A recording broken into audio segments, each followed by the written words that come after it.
Fala, Senhor, fala comigo. Olá, meu irmão, minha irmã, bom dia, graça e paz. Hoje eu quero pensar com você sobre o capítulo 4 do Evangelho de Mateus, que narra a tentação de Jesus. No primeiro versículo, diz que Jesus ele foi conduzido pelo Espírito ao deserto para ser tentado pelo diabo. Com isso nós aprendemos que nem todos os desertos da nossa vida são proporcionados por nós mesmos ou é uma ação do inimigo para nos atingir. Mas há desertos em que nós experimentamos que são direcionados pelo Espírito com um propósito para a nossa vida. E se nós sairmos vencedores, certamente nós sairemos mais fortalecidos e com propósitos maiores de Deus na nossa vida para a realização dos seus propósitos. Quando lemos em Hebreus, no capítulo de número 4, o versículo 15, vamos encontrar que Jesus ele foi tentado em todas as áreas da nossa vida. Mas, nesse texto específico de Mateus, e também Lucas e Marcos registram a tentação de Jesus, as tentações aqui mencionadas, elas não são aquelas tentações que nós experimentamos no dia a dia. As tentações aqui, elas são tentações messiânicas. Havia um propósito das trevas em tirar o foco de Jesus, da missão que ele veio cumprir.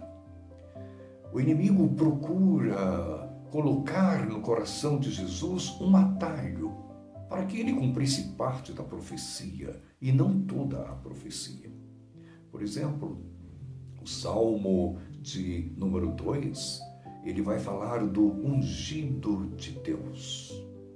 Quando nós lemos o profeta Isaías, nós vamos encontrar várias profecias onde ele seria o Emanuel, Deus conosco, onde o governo estaria sobre os seus ombros, onde através dele cegos receberiam a visão, através dele os encarcerados receberiam libertação e as boas novas seriam anunciadas. Mas isto era apenas parte da profecia. Havia uma outra profecia falando do servo sofredor, falando daquele que seria contado entre malfeitores, falando daquele que sofreria tanto ao ponto de ficar desfigurado. Fala daquele que padeceria.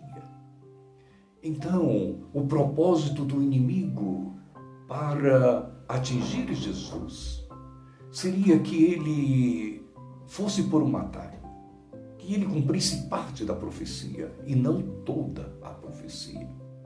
Mas Jesus, ele havia percebido, havia identificado, e ele estava ciente do que Deus tinha para a sua vida, e ele não permitiu que uma vírgula daquilo que Deus havia determinado ficasse fora. Ele se dispõe a cumprir tudo aquilo que Deus tinha para fazer através da sua vida. Tanto o ser reconhecido como ungido de Deus, o Emanuel, Deus conosco, quanto o de sofrer, o de padecer, de ir à cruz e morrer por nós. Fala, Senhor.